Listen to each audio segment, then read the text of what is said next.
Question देखिए, figure 3 question 2 shows the displacement time graph. ये कौन सा ग्राफ है? डिस्प्लेसमेंट और टाइम का ग्राफ है। X stands for displacement and T stands for time. Particle moves on the x axis. ये पार्टिकल जो है सो सिर्फ एक्स एक्सिस पे मूव कर रहा है, ठीक है, सिर्फ एक्स एक्सिस पे मूव कर रहा है, ना कि किसी प्लेन में, यानी स्ट्रेट लाइन मोशन हम कह सकते हैं, वन डी मोशन कह सकते हैं। वन डी मोशन कर रहा है एक पार्टिकल। अब इस ग्राफ को देख के हमें क्या लगता है, ये ऑप्शन में गिवन है और हमें राइट ऑप्शन क्लिक करना है। तो देखिए, सबसे पहले मैं अगर मैं ग्राफ को अच्छे से आपको समझाना चाहूँ, ठीक है, कुछ इस प्रकार ग्राफ होगा।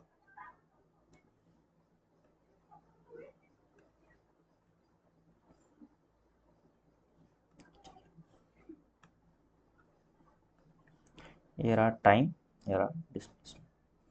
अब हो क्या रहा है कि यहाँ से टी नॉट डिस्टेंस तक कुछ ऐसा ग्राफ है और फिर एक स्ट्रेट लाइन ग्राफ है,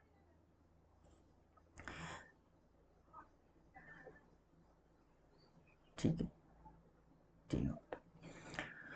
तो हमें पता है कि वेलोसिटी क्या होता है, d x by d t, यानी slope of x t, graph कह सकते हैं। अगर मैं टी नॉट तक यहाँ से स्लोप देखूँ तो मुझे स्लोप कैसा आएगा? कांस्टेंट आएगा। देखिए ना, यहाँ पे क्या स्लोप हमें ना ही बढ़ते हुए दिख रहा है ना ही घटते हुए दिख रहा है। तो यहाँ पे स्लोप क्या है? कांस्टेंट है, यानी वेलोसिटी कांस्टेंट है।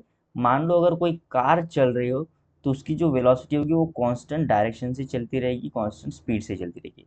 अब एक्स एक्सिस पे चल रहा है तो डायरेक्शन का तो कोई सवाल ही नहीं आता। अगर 50 किलोमीटर पर आवर चल रहा है तो 50 किलोमीटर आवर उसकी स्पीड होगी, कब तक? टी नॉट तक।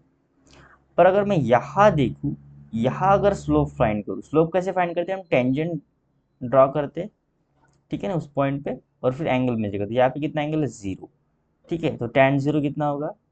जीरो होगा, ठीक है। तो यहाँ पे स्लोप कितना आया है? जीरो आया है, यानी यहाँ पे वेलोसिटी कितनी है? जीरो है, ठीक है। यानी यहाँ से पार्टिकल मूव नहीं कर रहा है। क्या नहीं कर रहा है? मूव नहीं कर रहा है, वहाँ पे वो रुक गया है, थम गया है, ठीक है। सो देखिए कौन सा ऑप्शन मैच है। ऑप्शन डी अगर आप देखोगे तो आपको वो सही देखेगा। The particle moves at a constant velocity up to the time D naught. देखिए यहाँ से कांस्टेंट वेलोसिटी गया एंड देन स्टॉप, क्योंकि एक्स देखिए ना, एक्स बढ़ ही नहीं रहा है ना ही घट रहा है, सिर्फ टाइम के साथ वो चल रहा है, यानी यहाँ पे वो रुक गया है, ठीक है। सो ऑप्शन डी हमारा क्या होगा? राइट आंसर होगा।